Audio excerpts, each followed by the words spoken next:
Welcome to Straight Talk. I'm delighted to say my guest this week is James Grant. For many music lovers, he will be known as the lead singer of Love and Money. But for those of a certain vintage, you can go back to Friends again. And up to the present day, James is now a solo singer-songwriter. James, I'm absolutely delighted to get you in here as a guest. And first and foremost, I wonder, do you look back on your career at any moment and think about the tremendous pride in what you've achieved? How do you view it? I don't know. I suppose I feel lucky to have experienced some of the things that I did. I think in that time when we were around and lots of other people were around, it was a particularly special time in Scotland and Glasgow in particular. And I feel just really fortunate to have been a part of it. I don't kind of polish my trophies, if you like, and there's always something else around the corner that you want to do. It's just the nature of the game. Yeah. You know what I mean? You mentioned there about that time in Glasgow. There were so many bands and there was so many pathways for them to find a career, if it was not staying in Scotland, but certainly down south. Absolutely. It was quite a magical time because it seemed there were a lot of possibilities. Gregory's Girl had just come out, things like that, and it just seemed, I suppose, like the idea of getting a record deal, things like that wasn't like a realistic job idea, or being in films or anything like that. And then Glasgow just kind of blew up, and A&R men were coming up here and signing bands, probably because of a couple of things. But the Belfast Side thing helped, but also just bringing attention to Scotland and Glasgow. There was Orange Juice, Altered Images and Simple Minds kind of spearheaded and kind of opened the door for a lot of people. Yeah, you mentioned there, and just picking up on that point, you weren't really looking for a record deal. Were you one of those guys that was just, you're doing it for the love? So I went to school, and I left school when I was 15 and a half with absolutely no qualifications whatsoever. It was quite a difficult time for me, and I don't know, I wanted to be a football player, and then I wanted to be a musician. And I think really I just wanted to be near music. I'd have been quite happy working in a music shop, playing Smoke in the Water all day, which seemed to be the thing that guys in music shops did, or working in a record shop. Things that was like the dream. Getting a record deal or whatever was like somewhere over the rainbow. Actually, just to be near music was good, that kind of idea. And I remember when I started playing in a band, there was talk that somebody's cousin could maybe get us into Butlins. And that I was really excited, but it was like, Butlins, that'd be amazing. You mean we get paid? It was, so that's kind of where I came from, if you like. Yeah, and at that time, I want to take you back in your career, but just slightly looking at the overall context of Love and Money, I personally wanted you guys to be huge because of the catalogue. That whole Fame thing, you said Simple Minds opened the door. I thought the quality of your work was... To be honest, I think like Orange just kind of opened the door for a lot of people, in a lot of ways. That they brought a lot of A&R men, like Simple Minds as well, Altered Images, absolutely. Yeah, and as you mentioned there, the quality of your work, guys like The Big Dish, Horse McDonald, there's so many great artists that should have gone on to an even bigger level. If I could take you back in a DeLorean, would you have accepted critical acclaim or unbelievable commercial success?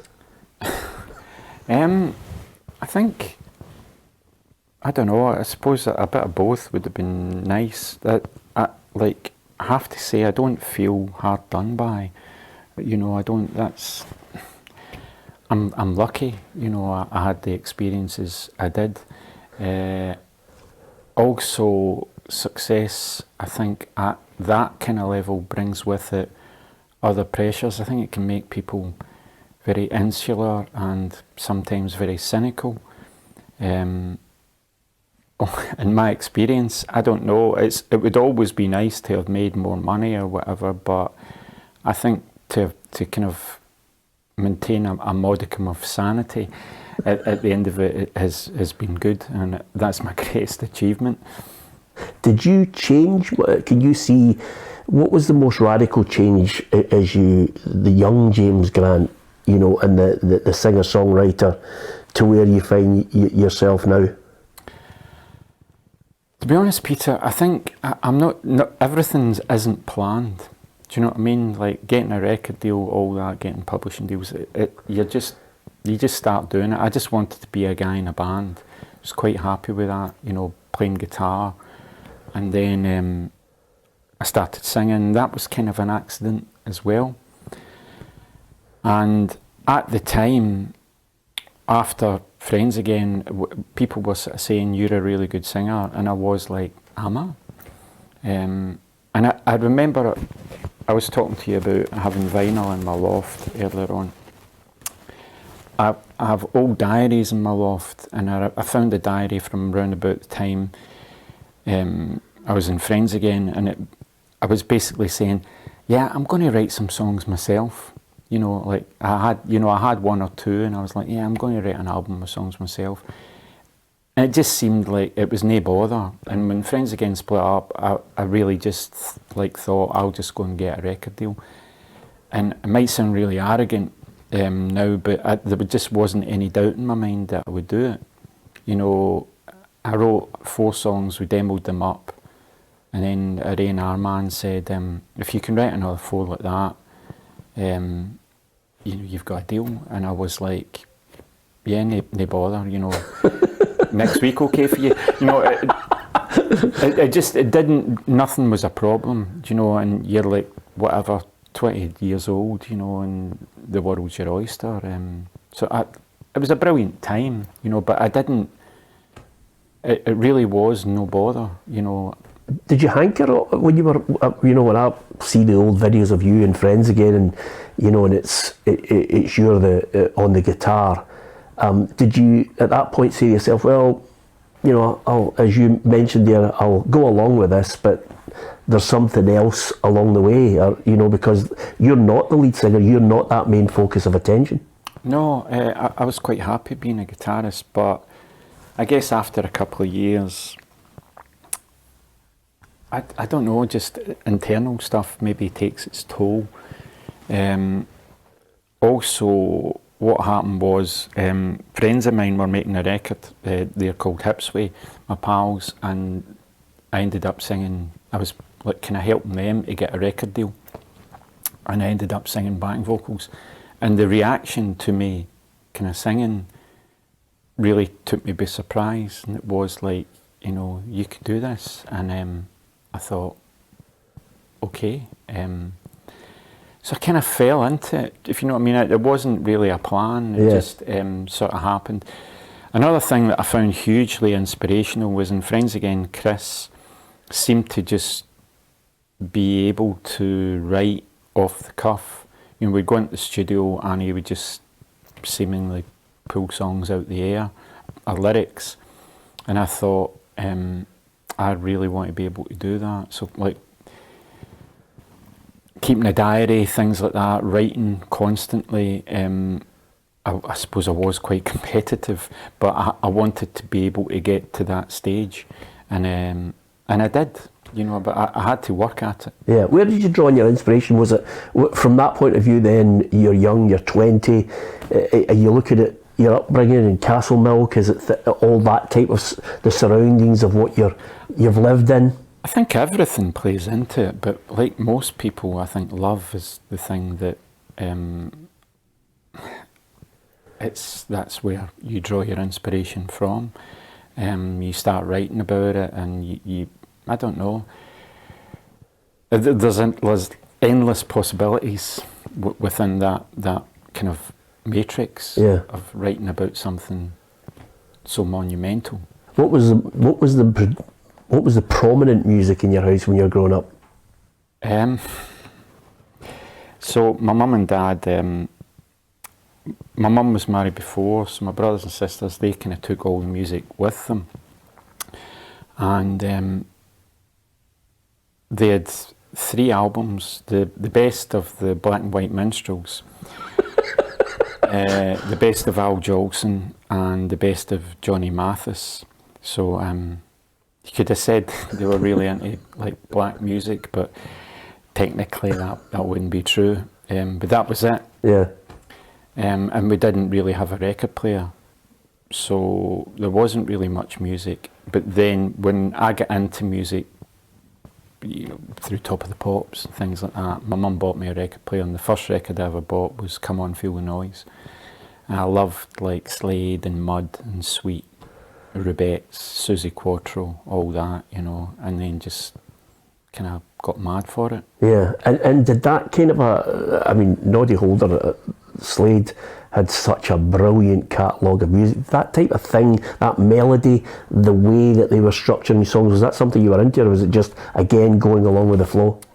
I think you copy things you like, but subconsciously, you know. I mean, I loved Slade. I met Noddy Holder, and, you know, bizarre things, the magic of pop, you know. Slade were on our record company, you know, it was nuts. You know, I loved Status Quo as well when I was like 15. That's the kind of rites of passage for every young man. They go through a Status Quo phase. But, you know, Status Quo were on our record company as well, you know, and yeah, I guess like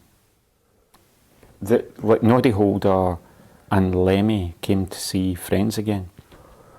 When I say came to see, I'm maybe stretching it. They were at the Marquee when we played there. It still counts. Yeah. Technically, they came to see Friends Again, and Lemmy basically made a couple of suggestions about our image and stuff. He suggested we wear buffalo horns and come out of a giant inflatable vagina.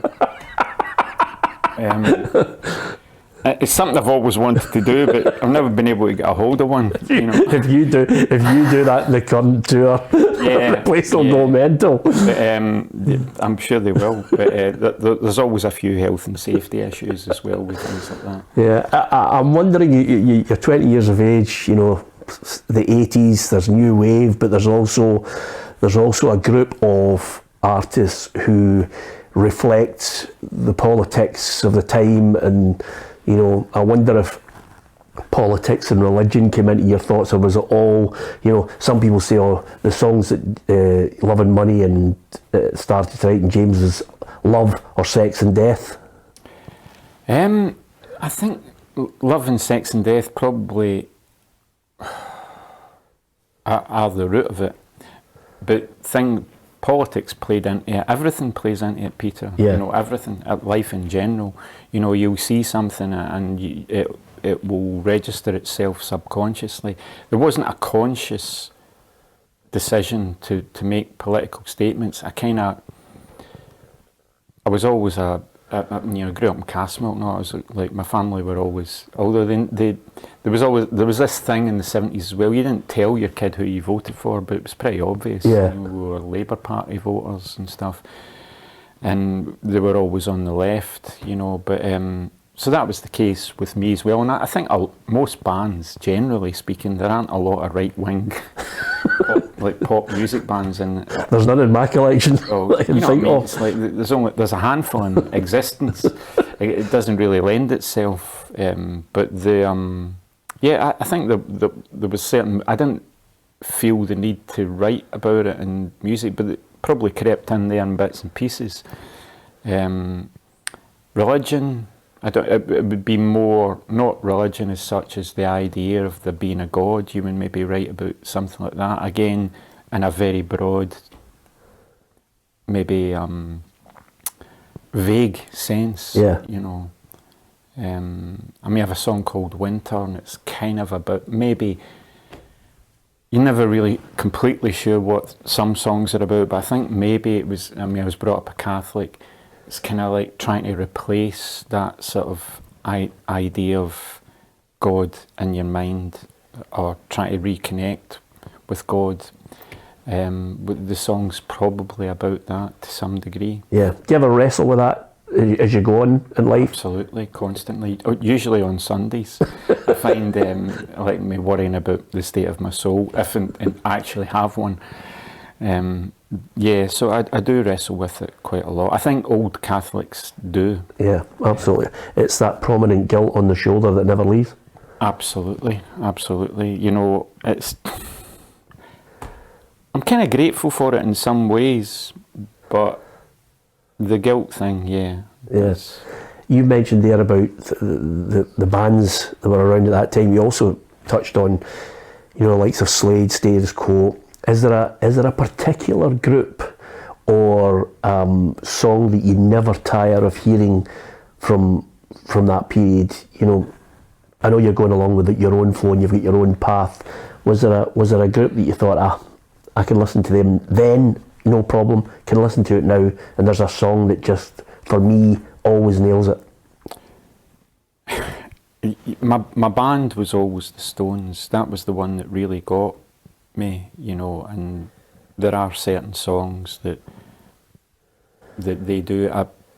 Over the last couple of years, probably during lockdown, and this sounds like the dullest thing ever, but it's like I probably decided that the Beatles were the greatest band of all time and not the Stones.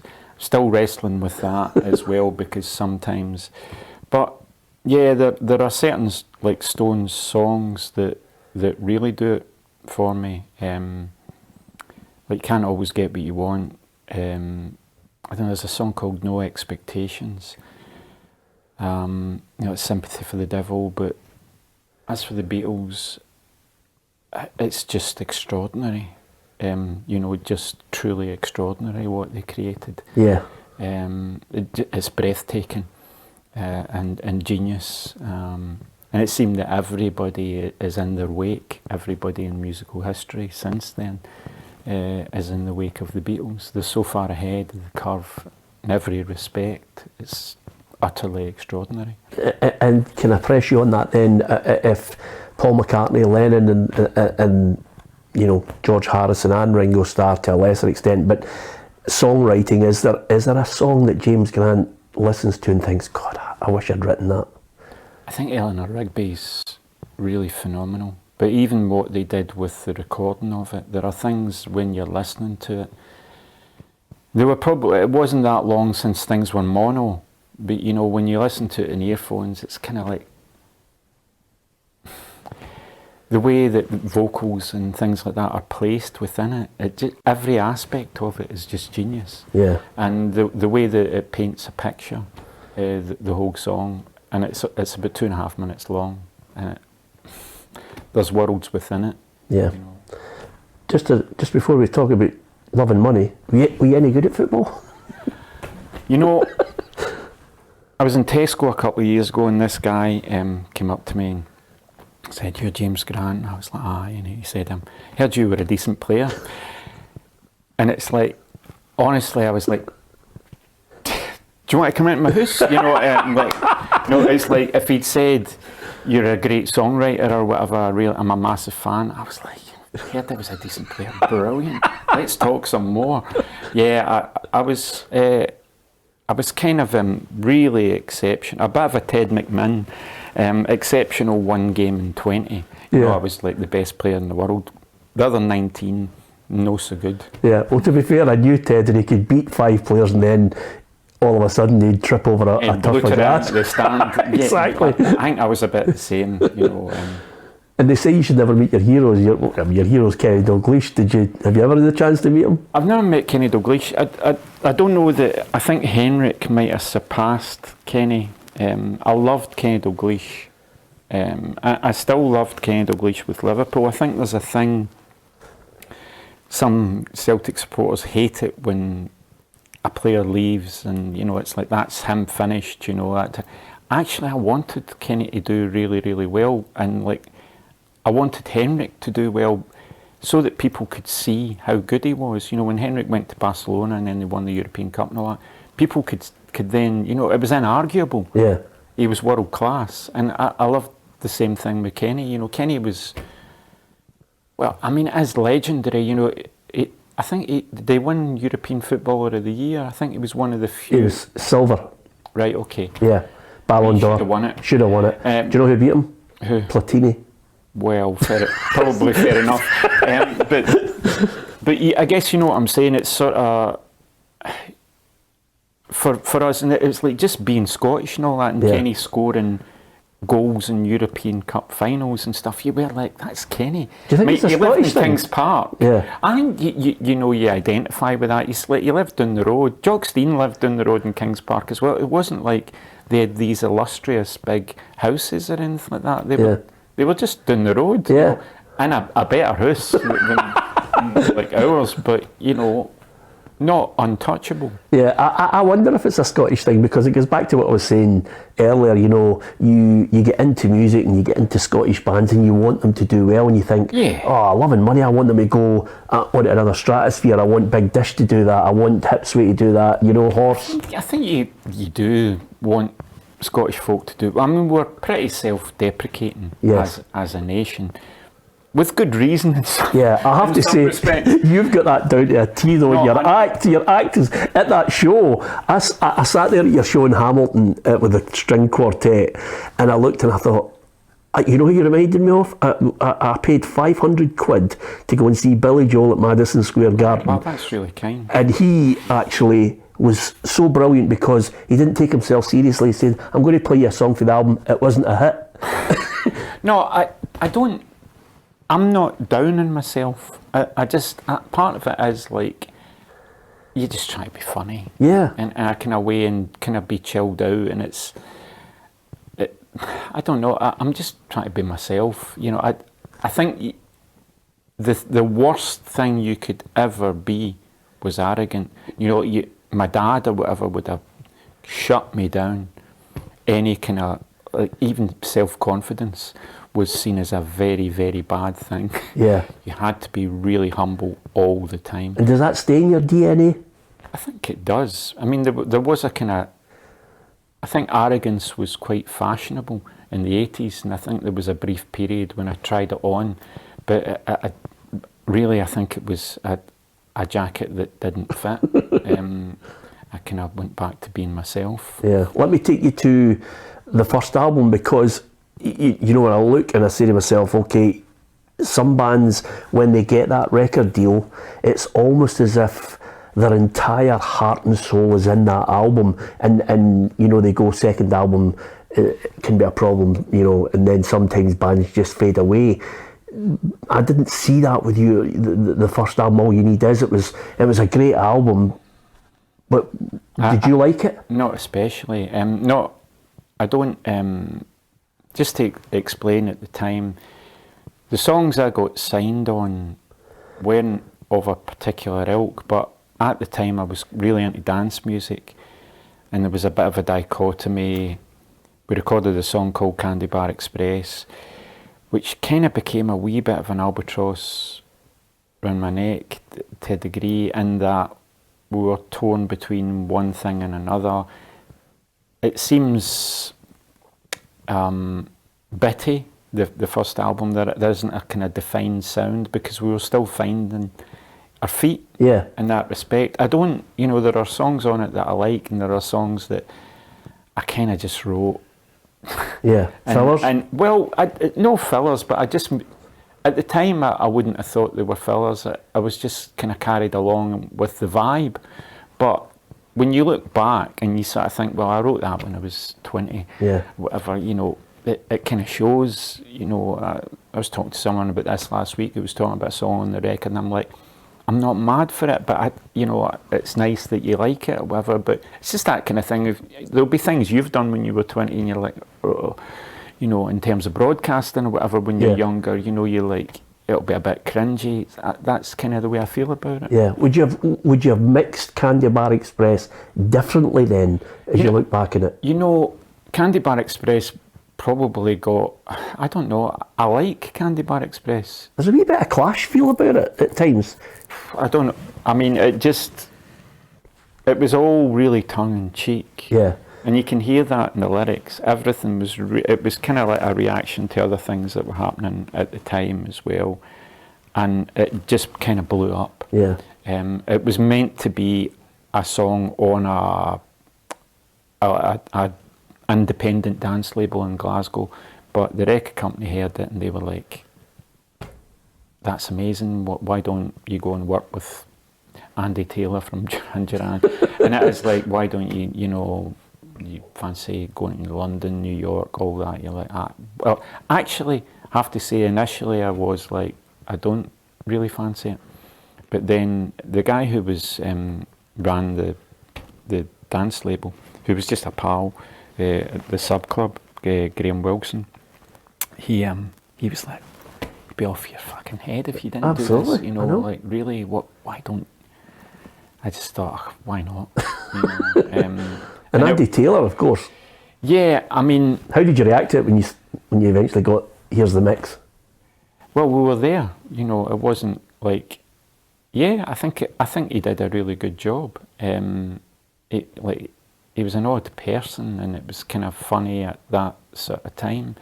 He was like a superstar, and he had the trappings of that accompanying him.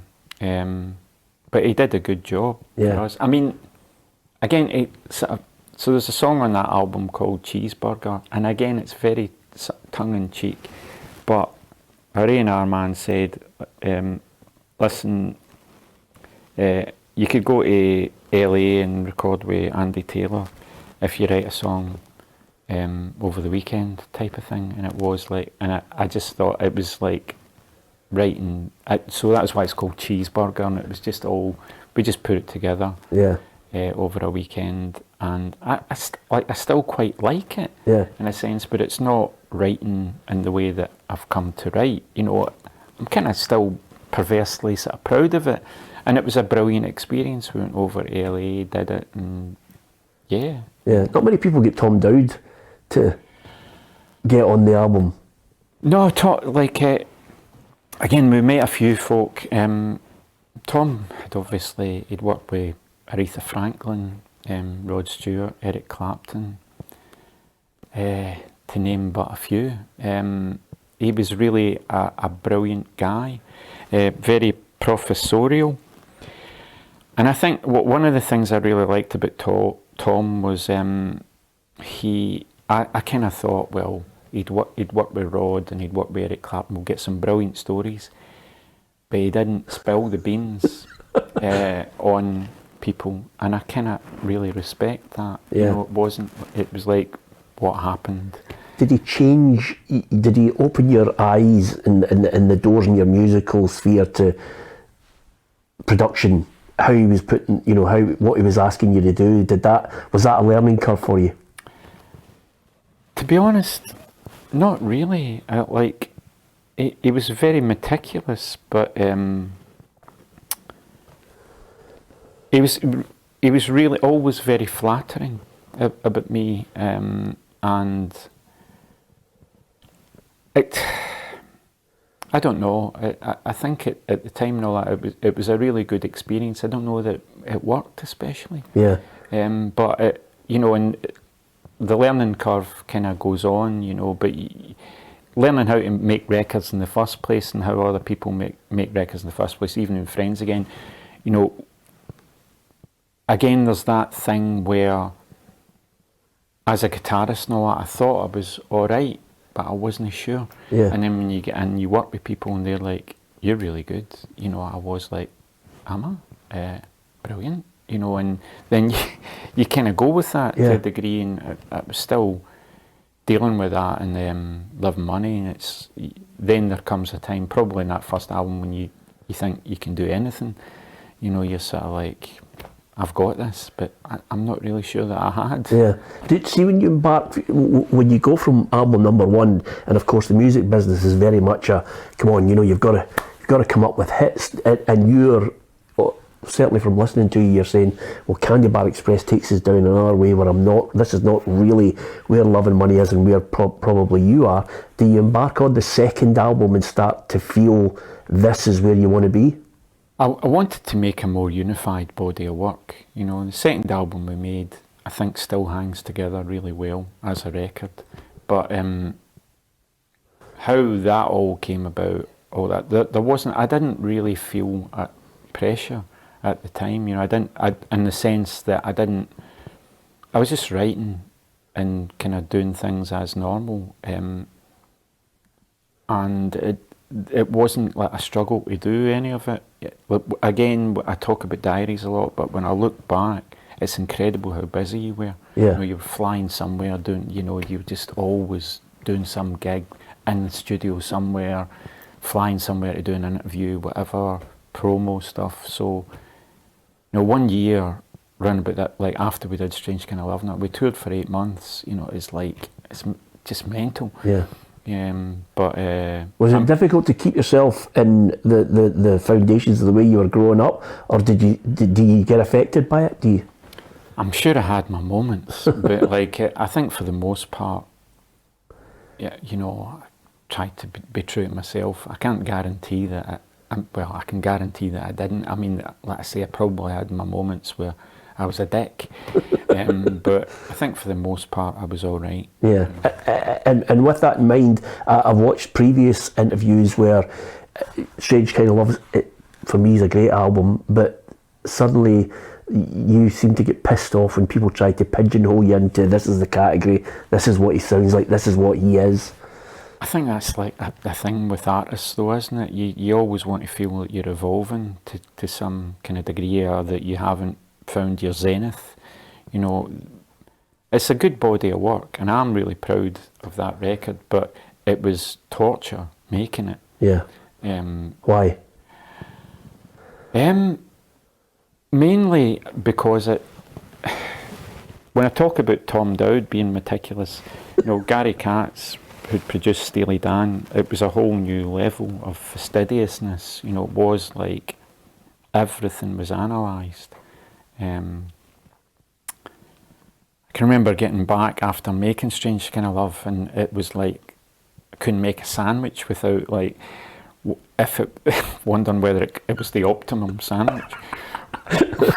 You know, it was just everything was over analysed, and in terms of the guitar aspect of it, I could deal with that. Yeah. But when it came to your voice, it feels like a very personal slight. I didn't feel like much of a singer when I made the record, and that affected me for quite a long time. Yeah. Was that because he constantly wanted you to, you know, put your voice down and something, then go back over it and go back over it? I suppose like some things, like in Steely Dan, they would do things. He would sing songs 20 times, 25 times, and he hated his voice anyway, Donald Fagen. Yeah. That's quite common, that whole thing, you know, hating your voice. And,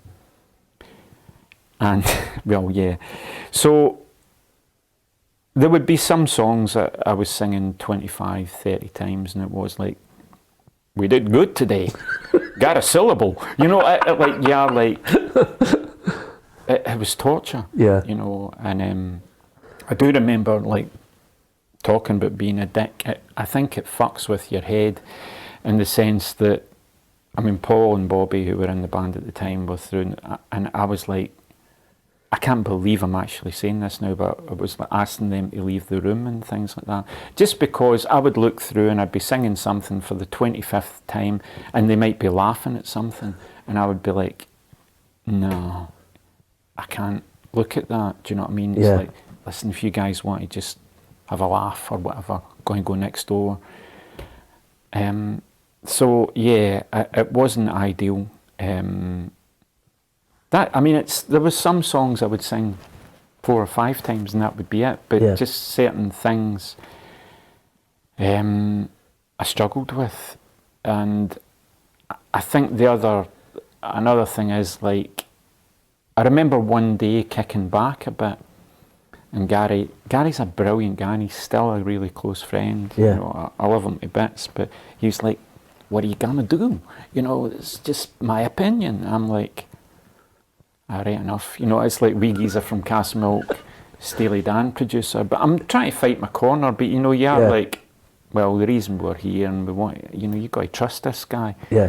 He's made some of the greatest records of all time.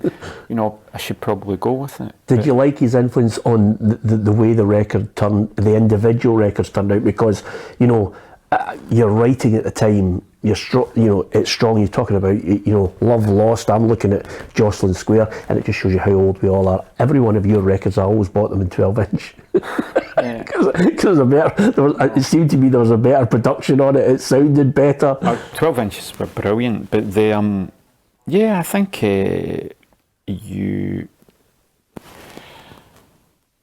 the whole sort of production aspect of it, I think it was worth it to make the record. Yeah. But we, as a band or whatever, me and Bobby and Paul, like the demos and all that are pretty strong. Bobby was very good in production terms. He was quite experienced. Did you like your writing? Were you happy with the way you were going with it? Yeah. Because I look at Jocelyn Square. There's a great line here. Sometimes you don't know something's open till it shuts. I love you so much. I hated your guts. Yeah, I think. I still think that's a good line. It's a great line. I suppose the something's open till it shuts could be a rip-off of you don't know what you've got till it's gone. Yeah.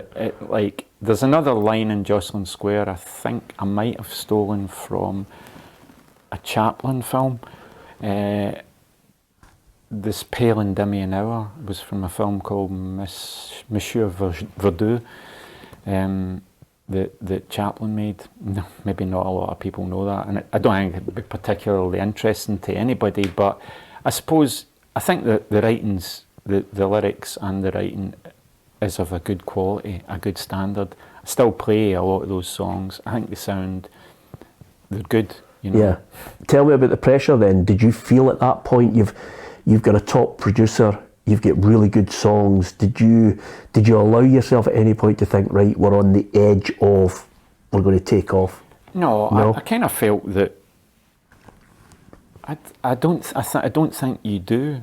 I think we kind of felt it could be massive, but I don't.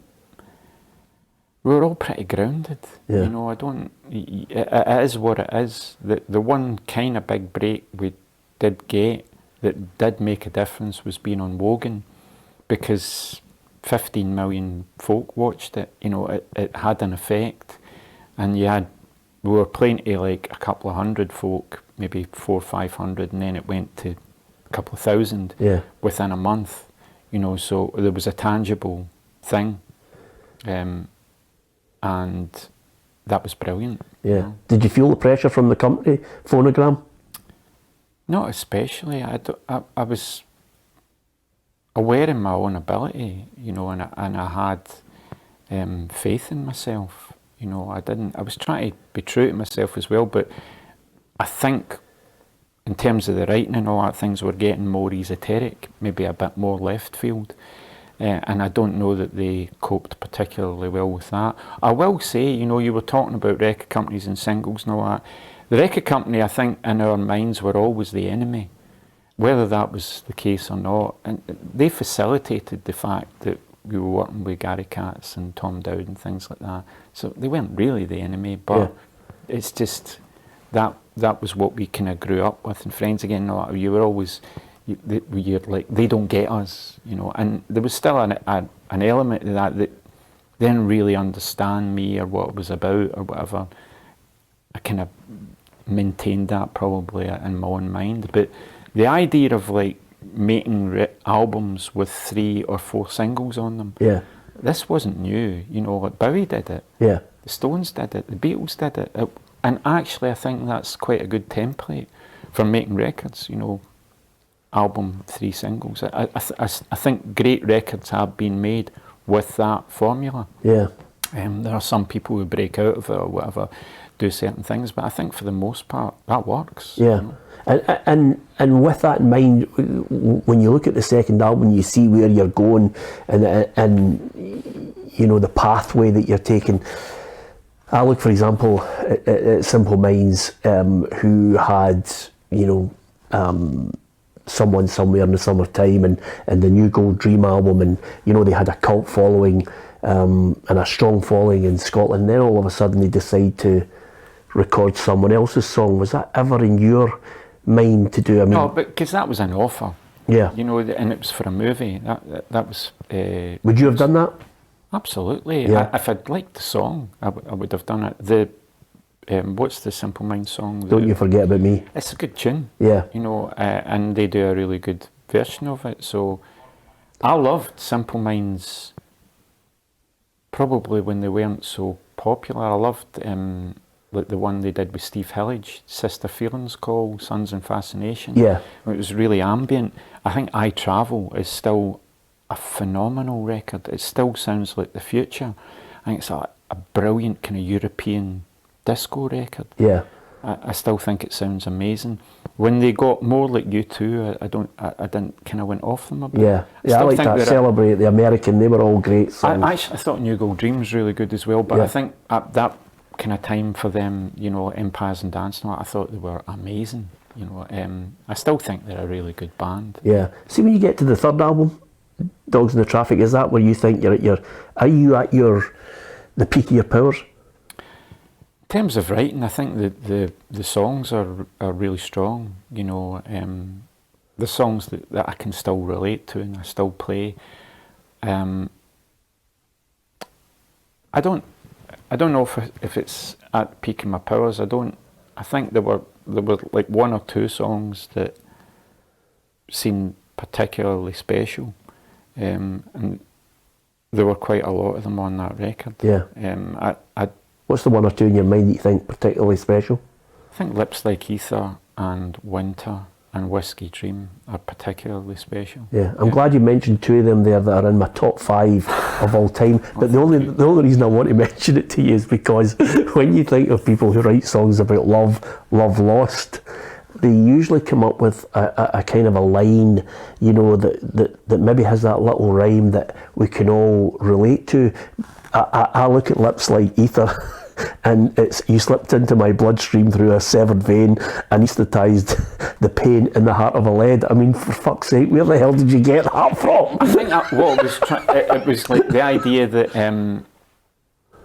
you were at the lowest of the low. Yeah. And starting a song with those lines as well, I think it makes it interesting, if you know what I mean, Pete. It's just that idea that part of you's thinking, well, if I heard a song like that and that was what someone was singing, I would be intrigued to know what came next. But I guess it's just that idea that you're illustrating someone's at the absolute pits, like the de profundis, and someone else comes in and saves them, salvages their heart. Yeah, it's a good line. It's a great line. It's a great line. Is it with someone in mind? Probably, but it's how to say this without. I think other people's interpretation of my songs or any songs really that anyone's written is as valid as the person who's written them. You know, how people take songs and apply them to their own lives. That's the beauty of it. And I think lyrics in particular, I think it was Morrissey said that they're written on headstones. Yeah. You know, they're that important to people. And in fact, someone once told me that they had used one of my lyrics on a headstone. So, which is just mind-boggling, but I guess that's the point of doing it, you know, like that you can maybe, hopefully, that someone will get it. Yeah. Is it the beauty of it? For you, is it also the reward of it?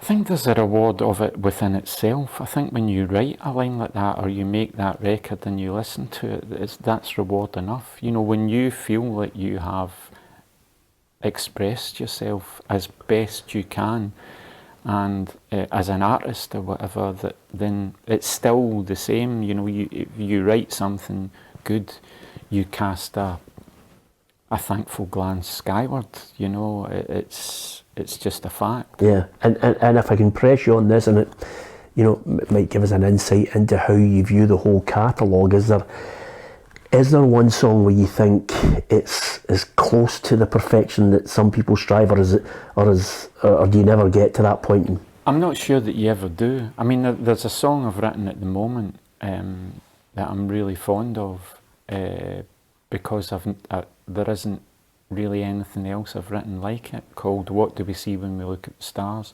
it's part of a new record, but I guess it's new territory. I mean, there's a song called My Father's Coat that's a very, very good piece of writing. And the song's really narrative, but I can see that it's dark. Yeah. And it's not going to be to everyone's taste. It's a really great song, but... This is on this album coming? No, that's My Father's Coat's on an album I did a number of years ago. But there are other songs where it's not necessarily about a killer lyric. It can just be... We were talking a wee bit about Paul Buchanan earlier on. There's a song called Let's Go Out Tonight on Hats. Yeah. And there's one line where he sings, "Baby, my baby, let's go out tonight." And the way that he sings "Baby, baby" is just heartbreaking. "Baby, baby" isn't going to, be on anyone's headstone. But you know what I'm saying? Yeah, the way he delivers it. It's just like, oh my God, so it's not always about the line, it's the juxtaposition between the lyric and the way the person sings it. And I guess all you need to ask about any singer is, can they break your heart? Yeah. And that's the only question that's necessary, and if the answer is yes, then they're a keeper. Yeah, well, and with that in mind, I think you've achieved it with, when I hear Winter, it's my favourite song, and I love the lyrics on it. I love the whole tone of it, the way you deliver it as well.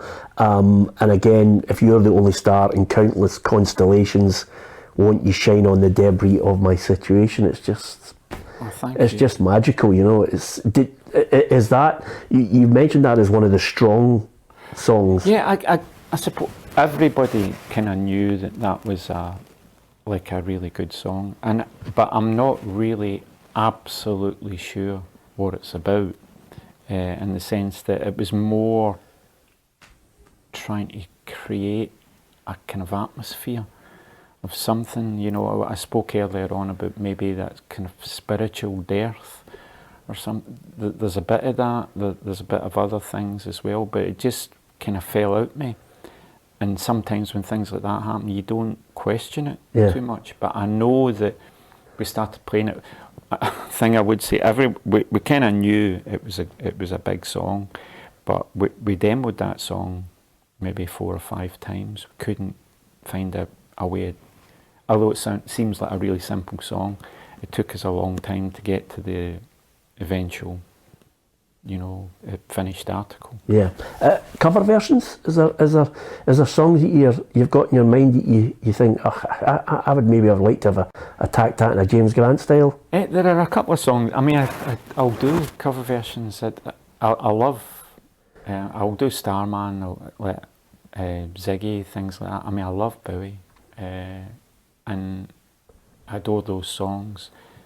I do an okay version of Hallelujah, I think, and I've got one for you. What? That I really would like you to sing. Okay. Lyle Lovett, This Old Porch. I don't know that one, but I have sang a Lyle Lovett song. Because I know you like him. I do. So that the song I sang was from the second album, If You Were to Wake Up and I Was Beside You, Would You Gently Smile, Whisper My Name. I can't remember the actual name, but that was it. I've done that a few times. It's a beautiful song. I really love If I Had a Boat, and that's a great tune as well. You've got now what I would call a really good loyal fan base that go round, and some of them, some of them. We know a couple who follow you everywhere, and I'm really grateful. Which is brilliant, isn't it? And I think the other thing is as well. It might sound a bizarre thing to say, but I always remember like hearing Lou Reed hated his audience. I just feel like I'm the opposite of that, because I actually really like a lot of the people that come to see me. I can go out and have a pint and they're really nice. Yeah. I'm generalising here, but honestly, I feel very fortunate. Do you tend to centre most of the stuff that if you're going on a tour, do you tend to stick to the UK? stick to where people will come and see me. Yeah. Yeah, so pretty much, yeah. I might branch further afield in a couple of years' time. Got a few other things going on that might take me a wee bit further. And Love and Money, we toured America, we toured all throughout Europe, all that. But yeah, I can't. Most of what I do is based around the acoustic guitar now, so that tends to be the way of it. Yeah. What do you listen to now? What has your musical interest moved, shifted, or do you tend to stick to the things that are in your comfort zone? I think lockdown sent me back to the kind of early days of. I mean, I was listening to things like Wish You Were Here, Pink Floyd, and old Stones albums, things like Manassas, Stephen Stills. I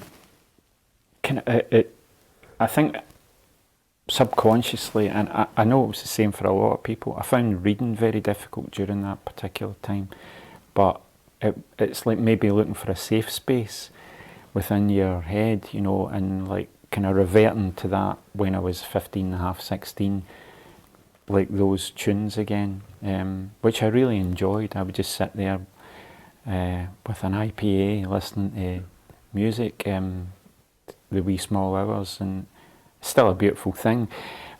What I listen to now, I don't listen to music that much. Things I hear I like, and I'll, like, my daughter will maybe play things that I'll pick up. As for kind of contemporary music, I know pretty much nothing about it. I think a lot of songwriters have a kind of world where when they're working on things, they don't want other things to encroach on it. So it's almost like an environment where you want to create something, you don't want to be influenced by anything else. Yeah. I do like it. I really like the Arctic Monkeys, things like that. That's a very obvious kind of thing to say. Things like Laura Marling, I think she's brilliant. But I'm not actively out looking for things in the way I was when I was younger. I think that's a consequence of being 60, whatever, you know. You're not, you know. Here's a game that we love playing. Top fives, top tens. Oh no. So we're coming to the end of the interview, and I'm thinking to myself, right, James, give me your top 5 songs. It will change in any given day. I'm happy with that. Okay, Postcard from a Hooker in Minneapolis, Tom Waits. It's a catchy number. I know your mum and dad would have loved that one. You know, my dad probably would have liked it. The first line, I think it's from Charles Bukowski. Charlie, I'm pregnant, living on 9th Street. Visions of Joanna. Eleanor Rigby. Honky Tonk Woman.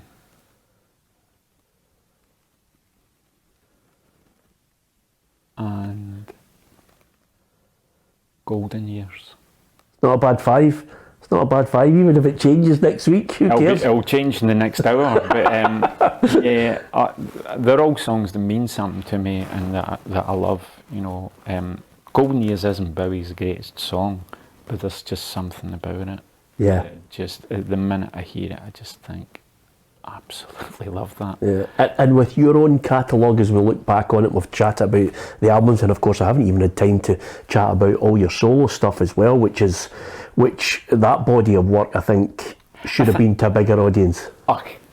Yeah, I think that if anybody cares to investigate, they're good records. Yeah. Do you view them like, as McCartney says, your children? You can't pick your favourites of your work? There are some songs that resonate more than others. You know, I have my moments where I'll like certain things. There's a song called Does It All Add Up to Nothing that feels particular to me and what I'm about. And again, it seems a very simple song, but it took me a long time to write it, although it's like 3 minutes long. But there's that thing again, going back to what I was saying, when you feel like you've nailed it. I don't think I could make it any better. On all the songs that you've got, is there a temptation when you look at the producers and all the ones who've mixed all your albums and all your content, is there a temptation to maybe look and say, okay, if I was doing a greatest hits, would I look to get someone to reproduce it, remix it, or are you absolutely at peace with it? No, I've done a wee bit of that, and like we recorded Strange Kind of Love again with the Prague Philharmonic a few years ago, and it sounds really good, but I kind of feel I'm probably done with that stuff. You know, I'd probably rather focus on what I'm doing now. Now I've got a few things that are exciting me. Like I say, I still feel that I'm still moved by it. Yeah. James, just before you go, and I don't know if this is going to stimulate you or give you an incentive to get out there, I once played five-a-sides when I was 21 with a guy who was 65. He never moved a metre left or right of the five-a-side court, and he was one-touching it all the time, and he was absolutely magnificent. And I looked at him and I said, you know what? I'm going to play five-a-sides and 11s until I'm 65. You've inspired me. Now, surely there's a chance for you to get back out there. I played until a couple of years ago, and then my knee backed in. It was just, I played every week. I totally loved it.